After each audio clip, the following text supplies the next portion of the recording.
Dă-i tu. Ține-o! Lasă-mă-te! Oh my god! Ok.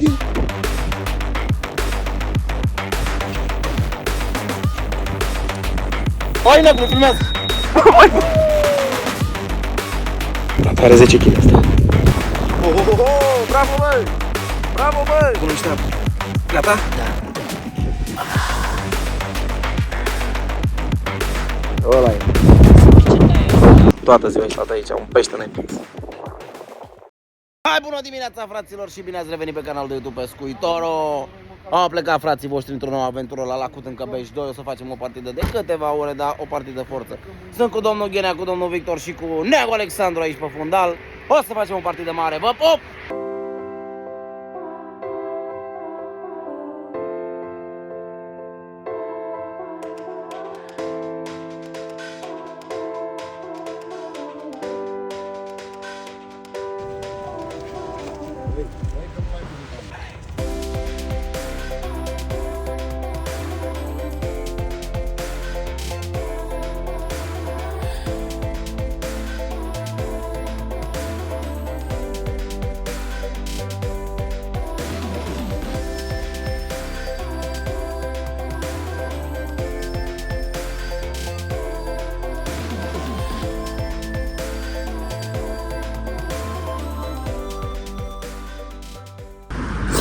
Hai, salutare fraților și bine ați revenit pe canalul de YouTube Pescuitorul.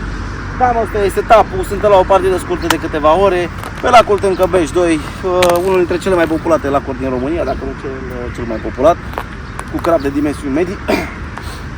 Sunt alături de Alexandru, socrul meu și Victor în această partidă scurtă. În momentul de față avem 4 lansete de feeder, nimic mai complicat. O să pescuim undeva în 40-50 de metri maximum. Ce să zic, Doamne ajută să iasă bine, că să pescuim la feeder, momel mici, finețe, exact ce trebuie pentru perioada asta. Rămâneți aproape de noi și rămâneți până la final pentru a vedea ce se întâmplă aici, fraților, pentru că o să iasă ceva nenorocire. Hai cu bună dimineața, fraților, sper să ne vedem în cadru. Suntem pe ele, ne-am echipat. Bineînțeles, a făcut Alexandru niște nadă pentru că îi place foarte mult. Nada la gras, unade și momeli. Ca de fiecare dată, creilul căpșună este indispensabil partidelor mele de pescuit. Cam așa și arată, sper să se vadă bine. Mai are câteva cocolașe pentru că am făcut un mic test, dar e în regulă. Este setată, este tot ce trebuie. Câteva trăsături am avut deja, am aruncat la seta de 4 minute. Câteva trăsături timide, să spunem așa. Pescuim la metod feeder, un pescuit clasic. O să facem treabă și astăzi, bineînțeles. O să vă mai prezint și ceva mai târziu. Am achiziționat o nouă coadă din Cioc. O coadă care, din punctul meu de vedere, merită toți banii și o să vedeți și de ce. Rămâneți până la final pentru că se preconizează să fie o partidă cu mult pește. E iarnă, frate, glumesc. Dar nu se știe niciodată ce surprize avem. Având în vedere faptul că este iarnă, nu ne așteptăm să avem cantitate foarte mare. Apa s-a dezghețat abia ieri pe lac. Bineînțeles, cu multă muncă din partea lui Gabriel Rize, care a intrat cu barca pe tot lacul și a spart toată gheața. Peștele o să fie în continuare amorțit, apatic. Cam atât, momentan, revenim. Domnul Alexandru, sunteți pregătit de haos total? Da, aștept să pic prin apă. Alexandru este feeder. Schimba puțin locul, fraților. Testat un pic terenul, am băgat fratele vostru 2 feedere. Nebuna mea de la Daiva și team feederul. Să vedem ce se va întâmpla acum. 2 pop-up-uri frumoase. Bineînțeles, pop-up dumbbells, krill and lobster. L-am făcut să se echilibreze ca și wafter. Doamne ajută, grasonade și momeli. Top. Și bineînțeles, embutiricul, fraților. Nelipsitul embutiric. Uitați cum arată, cât de folosit a fost. Embutiricul de la gras, care rupe tot. Țineți-vă bine pe asta. Pescuitorul.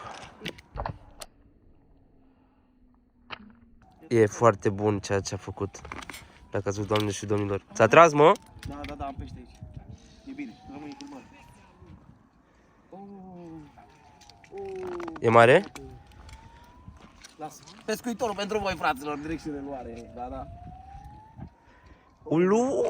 Primul drill, frate. Ulu, ușor. Domnul Ghene. Să aveți grijă că... Domnul Ghene Iulian vreau să facă baie. Unde stau? Nu ai problemă, stai să-l aduc întâi. E frumos el, Cum face? Răceanu, fraților! 2000 years later. Se vede în apă? Opa, eu ți-am zis că nu e așa micuț. Hai, băgați-l sub el. Ăla-i mă, tata, mă, frumos. Să vadă momeala la grasul, Nade și momei. Mamă, cum era înțepat. În gât e intrat. Mamă, i-ai dat-o. Și vezi că tot pe bier mi-a venit? Da, și voi costinele, băi. Deci viermuș cu popa. Ce popa știți pe ce Bepe? ăsta? Vierme cu ăla, cu embutiricul de la grasul. A fost. Ba nu, n-a fost embutiric, a fost. Ba da, embutiricul. Deci De la grasul, frate. Am schimbat un pic locurile, frate, exact cum am spus și mai devreme. Suntem pe C23, respectiv C22. E că nu știam ce urmează. Așteptăm să mai trag, am avut un drill neașteptat. Cam astea sunt lansetele. Singura problemă este că la Ocuma am pierdut vârfurile. Și mai am doar vârfuri heavy și semnalizează foarte greu. Ce ai făcut, mă, frate? Peștele prins, am luat o mică pauză, fraților. Se după niște tradiționale de astea. O, neagule, în sfârșit ai luat și tu ce. A prins neagul pește, fraților. Ia. O, frumos. Bă, mă duc, ține-mă. Frumos. Mă duc. Ai prins bine. Oh, Uitați, fraților, în ce condiții pescuim. Stai ușor, bă, că nu mai pot să merg. Bă, foarte mult să pui de-aia, bă. N-am văzut așa ceva. Să o masez. Haide, mă, mâncați aici. Bă, dar ce se întâmplă aici? Haide, bă, arunc-o, bă, odată, bă. Hai că vreau să te filmez, arunc-o. Haide. Hai că vreau să-mi doai aia. Bravo, bă. Dai mâncați aici gura ta. Olu. Acum un lanseu de 235 de metri. Ia. O țineți întins așa după ce dați. Ia. Cam puțin fir lăsat, dar hai. Hai să vedem un lanseu periculos. Mamă.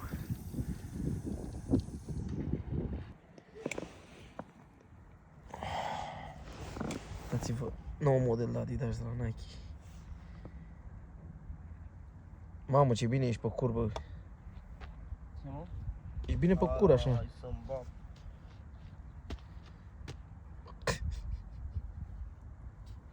să vezi aruncarea, mă? Așa aș vrea. Ia. Ceva frumos vreau. Tare și încet, Tare și încet, da? Ce faci, mă? Dai după fluturi? Salutare, fraților, am revenit. Având în vedere faptul că peștele nu trage, mă gândeam să vă prezint noua mea achiziție în calitate de coadă de mincioc. O coadă de la Fele, lungime de transport undeva la 1,25 m, ceva, dacă nu chiar mai puțin. Ceva finos, dar ceva de efect. Bineînțeles, am achiziționat de la Grasul Nade și Momel, magazinul de pe strada Poienițe numărul 3 din Ploiești. O coadă de mincioc foarte versatilă care se pretează pentru cam toate tipurile de pescuit. Că pescuiești de pe ponton înalt, că pescuiești la Dunăre sau că pescuiești direct de pe mal. Coada asta de mincioc te ajută în absolut orice situație. Undeva la 90 de lei, un preț din punctul meu de vedere foarte corect, având în vedere că avem numai carbon. Ea funcționează în felul următor. Se extinde o dată de aici, nu știu dacă se poate filma, sau se poate extinde direct doar pentru 2 metri. Adică se poate extinde la 2 metri sau se poate extinde absolut toată coada la 3 metri. Și atunci îți alegi în funcție de... Ce dracu-i panorama asta, a venit băiatul ăsta. Ce? Mi-a stricat. Ia. Ce dracu, mă? Mamă, e mișto, sau? Filmează-mă? Fraților, în sfârșit, ghinionul a fost spart. Domnul Victor, în drill. Mamă, cum face lanseta, Hai să vedem. O să vede. Fac și o poză. Uite-l, mâncați aici, curat. Are 10 kg asta. În așteptarea unui pește. Ulu, cum face lansetă. Doamne, dacă nu-l aduceți pe ăsta mor. Mamă, nu vrea să miște. Înțepeni, nu? N-auzi că mă arunc după el? Îi bag un cărlic de la gură și mă arunc eu. Bagă vârful în apă, bagă vârful. Aia zic și eu, vârful mai jos, ca să vină mai ușor pe fund.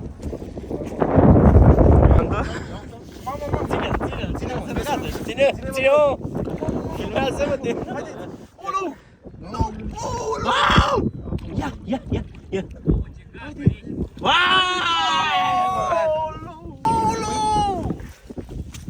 kg are mâncat fac. Ia 20. Băi, dacă îi dai drumul ăsta. Să-i dau, că le-au acasă. Bagă-l pe bagaj! Mamă, mâncă-ți-și bună ta că tai balena asta, merită cântărit. Filmează Neagul aici. Dar tu ce ai făcut, mă, acolo? N-ai filmat? A uitat să filmeze Ai momentul. uitat să apeși butonul? Păi ăsta mi l-a dat și era gen gata pe filmat, dar nu vreau să drumul. Nu, era înțepat bine. Deci am stat 20 de minute acolo ca proști, hă? Da. Ia uite, ia! Ce a zis băiatul ăsta? Băi, ascultă-mă, prepuși ăștia, niște particulari combinari! Are spumă, plăcă cu puțină apă, băi, stai pe mine! Stai pe Băi, stai pe mine, scoate-le pe genunchi! Ce dracu faci, mă, tu ești pe Să mine? așa, ce vrem să scapă, să ți-l omor. Așa? Ia uite-te și tu cum are! Să intrați ceva pe sticurul pe YouTube, să-i dați urmărire. Haideți, nu, are mai mult. Are 10 kg ca foc! Nu, e vreo 8-9 kg.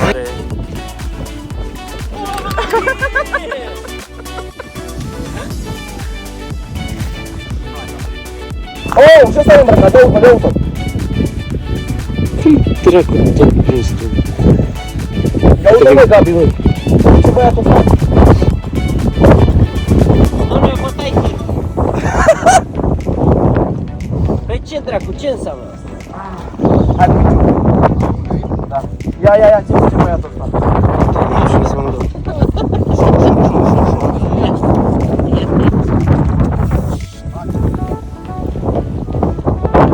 Oh my god! Wow, nu plece!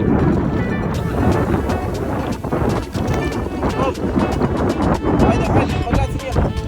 Oh my god! Nu, pentru voi direct!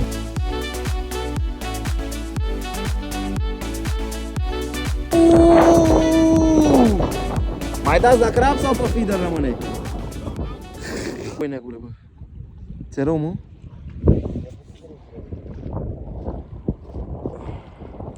Toată ziua ai stat aici, un pește n-ai prins.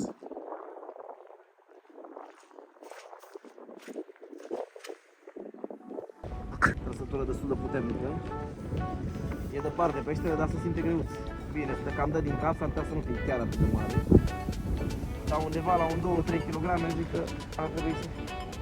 Hai să vedem pe viitorul ce zice, fraților.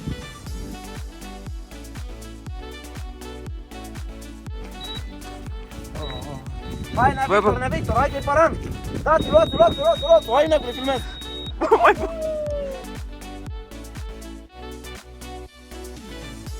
Negule, vină cu minciugul! Unde mai mult să moară? Nu mai pot.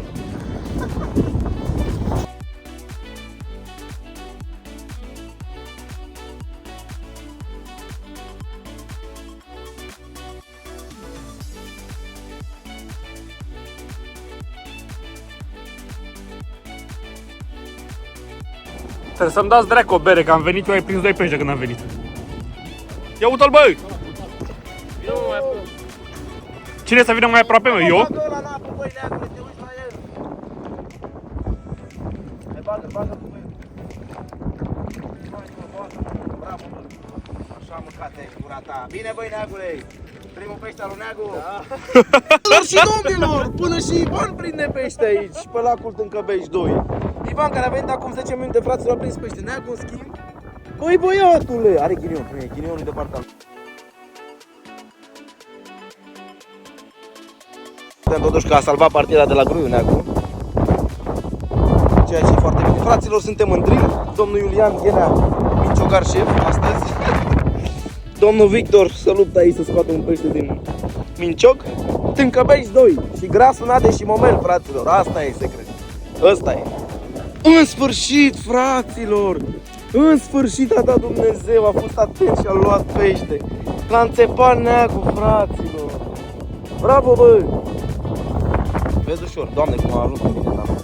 L-am set aici. Neagu, numai noroc. Puneți mâini aici. Las cum arată Adidas noștri. În sfârșit, ce hai, Neagu.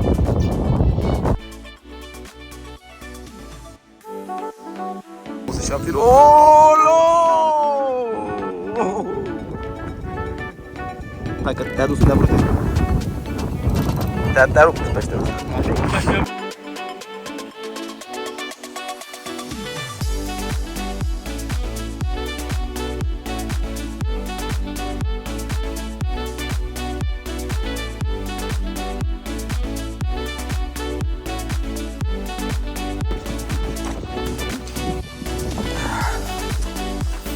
Lasă, nu mai l-aduci.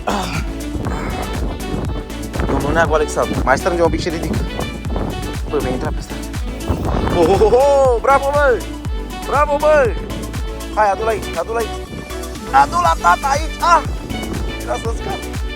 Ușor, ușor. Bravo, domnul Alexandru. Hai să mă fac o poză aici la hat. Oh, ce frumos. Bravo, băi! Fericit? Fericit, domnul? Nu te-ai cu Ivan din nas. Hai, bă, Ivane, mă, mâncați aici, bă. Hai, mă, tată, mă, că vreau să-l văd la față. Doamne, ce bate vântul. Deci condiții grele, repet. Haos total, vânt, nenorocire, tornadă. Peștele mănâncă, fraților. Avertizare de tornadă. Cerul senin. Neagu supărat, ia uitați. Ia a făcut mâna la cap. O, fraților, tornadă. Nenorocire. Ivan e la datorie. Neagu, știi ce mai bine? Mamă, fraților, zici că suntem pe mare, mânca barba. Dar ai văzut?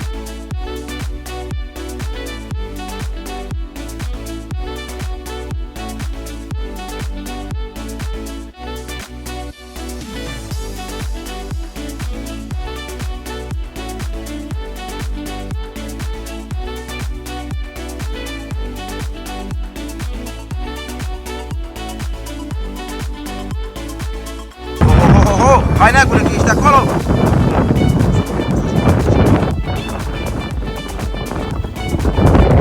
Bine, băi, Ivane, bă! Bravo, bă! Bine, băi, Neagule, bă!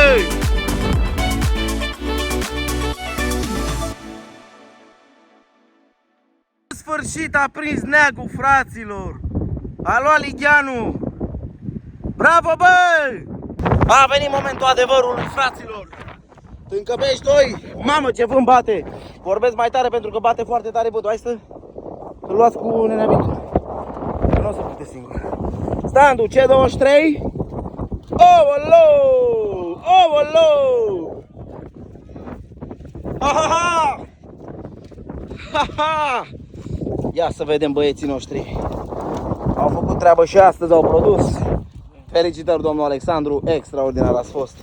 Ia să vedem ce zice peștele ăsta. Ușor așa. Ăla e, tată.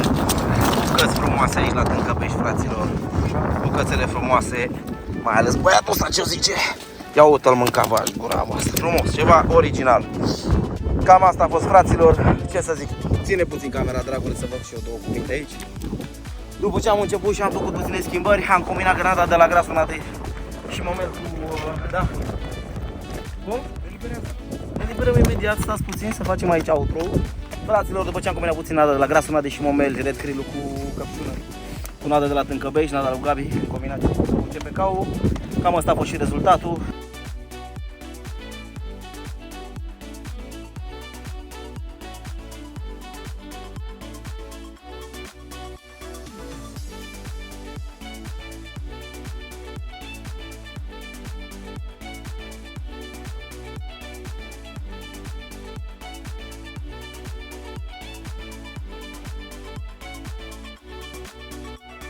Ok, fraților, încă o dată, dacă v-a plăcut, dacă vă place conținutul canalului Pescuitorul, dați un share, un like și subscribe. Și până data viitoare, Pescuitorul vă urează fire numai întinse să aveți.